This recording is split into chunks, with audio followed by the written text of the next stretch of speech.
ഇനി കാണാൻ പോകുന്ന കുടുംബശ്രീ ലേറ്റസ്റ്റ് എപ്പിസോഡിൻ്റെ ഫുൾ വേണം. ഇനി കാണാൻ പോകുന്ന എപ്പിസോഡിനകത്ത് നമ്മുടെ ശ്യാമ സത്യങ്ങളെല്ലാം ഒരു കത്തി എഴുതി വെച്ചും നമ്മൾ കണ്ടു. പക്ഷേ ആ കത്ത് എവിടെയോ മിസ്സായി. കത്ത് കിട്ടിയ വ്യക്തി ആരാന്നൊക്കെ അറിയണ്ടേ? അപ്പോൾ അതിന് മുന്നേ ചാനൽ ആദ്യമായിട്ട് കാണുന്നവരെ ചാനൽ ലൈക്കാനും സബ്സ്ക്രൈബ് ചെയ്യാനും ബെല്ലൈക്കൻ ബസ് കമൻസും ഷെയർസിന് ആരും മറക്കണം കേട്ടോ. അവൻ പിന്നെ കാണിക്കുന്ന കാര്യം പിറ്റേ ദിവസമായി. ശ്യാമ ഈ കത്തൊക്കെ എഴുതി വെച്ചതിൻ്റെ കാര്യങ്ങളൊന്നും ആരും അറിഞ്ഞിട്ടില്ല. ശ്യാമ ഓരോരുത്തരുടെ മുഖം നോക്കുക. പക്ഷേ രോഹിത്തിൻ്റെ മുഖം മാത്രം ഭയങ്കര എന്താണ് ചെറിയ രീതിയിൽ എന്തൊക്കെയോ ശ്യാമയെ സംശയിക്കുന്ന രീതിയിൽ രോഹിത്തിൻ്റെ മുഖം ഉണ്ട് കേട്ടോ. അപ്പോൾ ശ്യാമ എന്താണ് എല്ലാവരുടെ മുഖം നോക്കുക. പിള്ളച്ചേട്ടൻ്റെ മുഖം നോക്കുന്നുണ്ട്, അതുപോലെ പൊന്നിച്ചേച്ചിയും നോക്കുന്നുണ്ട്. സത്യാമ്മയ്ക്കൊന്നും ഒരു കുഴപ്പമില്ല. സത്യാമ്മ അതുകൊണ്ടല്ലേ ചേർത്ത് പിടിച്ചിരുന്നത്. അങ്ങനെ ശ്യാമ ലാസ്റ്റ് പിന്നെ എന്താണ് ബെഡ്റൂമിൽ പോയി കിടക്കുവാണ്. ശ്യാമയ്ക്ക് ഭയങ്കര സങ്കടം അടക്കാനേ പറ്റുന്നില്ല. പിന്നെ പിറ്റേ ദിവസം രാവിലെ ആകുമ്പോഴത്തേക്കും ശ്യാമ എന്താണ് ഞാൻ അമ്പലത്തിലേക്ക് പോകുക സത്യാമ്മ എന്നിട്ട് ഒരുങ്ങി എന്താണ് പുറത്തേക്ക് ഇറങ്ങും. ആ ശ്യാമ പോകുന്ന മറ്റെവിടെയല്ല, കുഞ്ഞേച്ചിയെ കാണാൻ തന്നെയാണ് പോകുന്നത്. അങ്ങനെ ഷാനിയോട് പറയുന്നുണ്ട്, കുഞ്ഞേച്ചി ഞാൻ ഇന്നലെ ഇങ്ങനെ കത്ത് എഴുതി വെച്ച് സത്യങ്ങളെല്ലാം തന്നെ തുറത്തു പറയാൻ വേണ്ടി കത്ത് എഴുതി വെച്ചതാണ്. സത്യമോളുടെ കാര്യം, പപ്പിമോളുടെ കാര്യം, അവർ അമ്മ കുഞ്ഞേച്ചി എന്നുള്ള സത്യങ്ങളൊക്കെ ഞാൻ കത്ത് എഴുതി വെച്ച് ജീവിതം അതോടെ തന്നെ തീർക്കാനായി തീരുമാനിച്ച കുഞ്ഞേച്ചി. പക്ഷേ ആ കത്ത് പെട്ടെന്ന് കാണാതായി. എനിക്ക് അതിനുള്ള ഭാഗ്യം പോലെയെന്ന് പറയുമ്പോൾ ഷാനിക്ക് ശരിക്കും ദേഷ്യം വരും. കാരണം തൻ്റെ ജീവിതം തല്ലേക്ക് എടുത്തിട്ട് പോലും ഇത്രയും നാൾ താൻ സൂക്ഷിച്ച രഹസ്യം അത് എഴുതി വെക്കാൻ നിനക്ക് എങ്ങനെ തോന്നുന്നില്ല? ഷാമയെ തല്ലാൻ വേണ്ടി കൈ ഉയർത്തുകയാണ് നമ്മുടെ ശാലിനി. അപ്പം നമ്മുടെ ക്ഷമ പറയുന്നത്, കുഞ്ഞിച്ചി എന്നെ തല്ലാനും നിൽക്കണ്ട. കുഞ്ഞിച്ചി അറിയണം ഇന്നലെ വിഷ്ണുവേട്ടൻ കള്ളും കുടിച്ചിട്ട് വന്ന് എന്തൊക്കെയാണ് പറഞ്ഞറിയോ? വിഷ്ണുവേട്ടൻ പറഞ്ഞു, അമ്മയെ ഞാനും കുഞ്ഞിച്ചിയൊക്കെ ഭൂലോക കള്ളികളാണ്. സത്യമല്ലേ കുഞ്ഞിച്ചി? നമ്മൾ ആ പാവത്തിനോട് കാണിക്കുന്ന കാര്യം കള്ളത്തരമല്ലേ? ആ പാവത്തിൻ്റെ മനസ്സ് അത്രമാത്രം സങ്കടപ്പെടുന്നുണ്ട്. സത്യമുള്ള അച്ഛൻ ആരാന്നറിയാത്ത അത്ര സങ്കടം. താനാണ് സത്യമുള്ള അച്ഛൻ എന്ന് അറിയാതെ ഇങ്ങനെ വിഷ്ണുവേട്ടൻ നമ്മൾ പൊട്ടം കളിപ്പിച്ചുകൊണ്ടിരിക്കുമല്ലേ? കുഞ്ഞിച്ചിയുടെ ജീവിതം നശിക്കുമല്ലേ? കുഞ്ഞിച്ചിയെക്കുറിച്ച് വിഷ്ണുവേട്ടൻ എന്തുമാത്രം തെറ്റിദ്ധാരണ അറിവ് വെച്ചിരിക്കുന്നത്. ഇന്നലെ ഭാഗ്യം കൊണ്ട് ആരും കാണാൻ സത്യാമ്മ കണ്ടെങ്കിൽ അത് തന്നെ വലിയൊരു പ്രശ്നമായനെ. കുഞ്ഞേച്ചി അല്ലെങ്കിൽ തന്നെ കുറ്റം പറയുന്നത്. ഇനി ഇതും കൂടെ ആയിക്കഴിഞ്ഞാൽ കുഞ്ഞേച്ചി ഒന്ന് ആലോചിച്ച് നോക്ക്. വിഷ്ണുവേട്ടൻ ലാസ്റ്റ് പറഞ്ഞ ഒരു വാക്കുണ്ട് കുഞ്ഞേച്ചി, വിഷ്ണുവേട്ടൻ ഇല്ലാതായി കഴിഞ്ഞാൽ ആ ചെത കത്തുന്നതിന് മുന്നിലെങ്കിലും നമ്മൾ ഈ സത്യങ്ങളൊക്കെ ഒന്ന് തുറന്ന് പറയണം. പക്ഷെ അതുപോലും നമ്മൾ പറയത്തില്ല. അത്രയ്ക്ക് നമ്മൾ മോശപ്പെട്ടവരാന്ന് പറഞ്ഞിട്ട് നമ്മളെ നമ്മുടെ അച്ഛനെയും അമ്മയും എല്ലാവരെയും കുഞ്ഞേച്ചി അറിയത്തില്ല. അത്രയ്ക്ക് ചീത്ത പറഞ്ഞിട്ടാണ് വിഷ്ണുവേട്ടൻ എന്താണ് കള്ളൻ്റെ ബോധത്തിനകത്താണ് വിഷ്ണുവേട്ടൻ അത്രയൊക്കെ പറഞ്ഞത്. പക്ഷേ അതിൽ എനിക്കൊന്നും വിഷ്ണുവേട്ടൻ തെറ്റ് പറയാൻ പറ്റില്ല. കാരണം വിഷ്ണുവേട്ടൻ്റെ ജീവിതം ഇന്നിങ്ങനെ നശിച്ചെങ്കിൽ അതിൻ്റെ ഏറ്റവും വലിയ കാരണം ഞാൻ തന്നെ. എൻ്റെ സ്വാർത്ഥ താല്പര്യമല്ലേ കുഞ്ഞേച്ചി ഇത്രയും നിങ്ങളുടെ ജീവിതം നശിപ്പിച്ചത്. ഇനിയും എനിക്ക് ഈ സത്യങ്ങളും ഈ ശാപങ്ങളും പേറി ജീവിക്കാൻ പറ്റത്തില്ല കുഞ്ഞേച്ചി. അതുകൊണ്ട് ശ്യാമയ്ക്ക് ഇനി ഇങ്ങനത്തെ ഒരു ജീവിതം വേണ്ട എന്നൊക്കെ ശ്യാമ പറയുന്ന നിൽക്കുമ്പോൾ ഷാനിക്ക് ഭയങ്കര സങ്കടവും ദേഷ്യമൊക്കെ വരും. എടി എൻ്റെ ജീവിതത്തിൻ്റെ കാര്യം നീ നോക്കേണ്ട ആവശ്യമില്ല. എനിക്കറിയാം എൻ്റെ ജീവിതത്തിൻ്റെ കാര്യം. വിഷ്ണുവേട്ടൻ്റെ ദേഷ്യമല്ലേ അത് ഇന്ന് വരെ നാളെ പോകും. അതൊക്കെ അങ്ങനെ തന്നെ നിൽക്കും. ഇവരും കുറേ പരസ്പരം സംസാരിക്കുന്നുണ്ട്. ശ്യാമ എന്താണ് സത്യങ്ങൾ തുറന്ന് പറയുന്നൊരു സ്റ്റാൻഡിൽ ശ്യാമ നിൽക്കുന്നു. പക്ഷേ കത്ത് ആരെ കൈ കിട്ടിയെന്നറിയാതെ ഭയങ്കര ടെൻഷനിലാണ് ശാലിനി. അപ്പോൾ ശാലിനി ലാസ്റ്റ് ആ ടെൻഷനൊന്നും ശ്യാമയുടെ മുന്നിൽ പ്രകടിപ്പിക്കാതെ ശ്യാമയോട് പറയും, ശ്യാമ നീ സത്യാമ്മയോട് പറഞ്ഞത് അമ്പലത്തിലേക്ക് വരുമെന്നല്ലേ? ഇത്രയും സമയമല്ലേ, നീ തിരിച്ച് വീട്ടിലേക്ക് ചെല്ലാൻ നോക്കുക. അല്ലെങ്കിൽ ഇനി നിന്നെ കണ്ടില്ല എന്നിട്ട് സത്യാമ്മ അതിനായിരിക്കും അടുത്ത പൂരം ഉണ്ടാക്കുന്ന എന്നിട്ട് നേരെ ശ്യാമയെ വീട്ടിലേക്ക് പറഞ്ഞു വിടുവാണ്. പിന്നെ നമ്മുടെ രോഹിത്ത് ഒരാളെ കണ്ടുമുട്ടുകയാണ്. അത് മറ്റാരും സുസ്മിതയാണ്. സുസ്മിതയുടെ വായിൽ നിന്ന് രോഹിത്തിനെ അറിയുന്ന കാര്യങ്ങളാണ്. രോഹിത്തിൻ്റെയും ശ്യാമയുടെയും അതുപോലെ തന്നെ രോഹിത്തും സത്യഭാമയും തമ്മിലുള്ള ജീവിതത്തിൻ്റെ വഴിത്തിരിവാൻ പോകുന്ന ഒരു കാര്യം കേട്ടോ. അതായത് സുസ്മിത രോഹിത്തിനെ കണ്ടു പറയും, നീ ഒരു പാവാടാ, നിന്നെ ലോകത്തുള്ള എല്ലാവരും പറ്റിക്കുക. ഞാൻ നിന്നെ പറ്റിച്ചു. പക്ഷെ ഞാൻ പറ്റിക്കാൻ നിന്നതിനേക്കാളും ഏറ്റവും കൂടുതൽ നിന്നെ ഇപ്പം പറ്റിക്കുന്ന അറിയാം. നീ ഏറ്റവും കൂടുതൽ സ്നേഹിക്കുന്ന വ്യക്തി നീ അമ്മ എന്ന് വിളിക്കുന്നില്ലേ ഒരുത്തർ, അവർ തന്നെ. അപ്പോഴത്തേക്കും രോഹിത്, നീ എന്തുവാടി പറയുന്നത്? നീ വെറുതെ കലഹം ഉണ്ടാക്കാൻ വേണ്ടി പറയുന്നു? അല്ലടാ, ഞാൻ സത്യം പറയുകയാണ്. നിൻ്റെ അമ്മയായിട്ട് നീ സത്യം പറ്റുള്ളൂ. അവരെങ്ങനെയാണ് നിൻ്റെ അമ്മയായത്?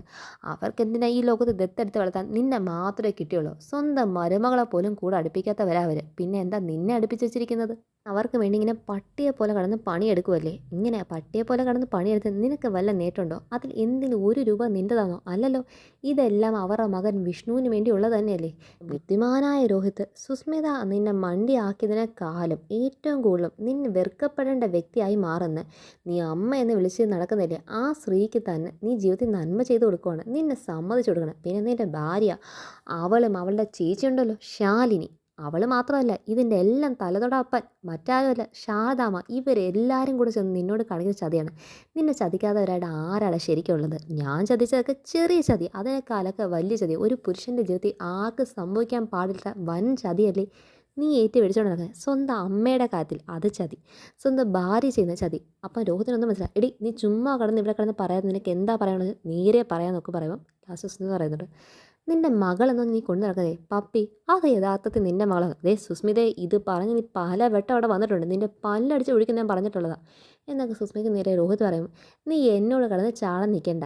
ആമാ, നിന്റെ മകളെന്ന് കൊട്ടി ഘോഷിച്ചുകൊണ്ട് നടക്കുന്നില്ലേ, നീ തോളത്തും താഴെയും വെക്കാതെ നടക്കുന്ന ഒരു സാധനം, പപ്പിയോ എന്തോ അതിൻ്റെ പേര്, അവള് നിനക്ക് ജനിച്ച കൊച്ചല്ലടാ. ശ്യാമ നിന്നിൽ പ്രസവിച്ച കൊച്ചല്ല പപ്പി. നിനക്ക് സംശയമുണ്ടെങ്കിൽ നീ പോയി നിന്റെ ഭാര്യയോട് ചോദിക്കും. നിനക്ക് തെളിവേണമെങ്കിൽ ഞാൻ നിരത്തി തരാമെന്നൊക്കെ സുസ്മിത പറയുമ്പോഴത്തേക്ക് രോഹിത് അവിടെ ആകപ്പാടെ തകർന്നിരിക്കുക. അതിനേക്കാളും വമ്പ രീതിയിൽ രോഹിത് തകരുന്നൊരു കാര്യം.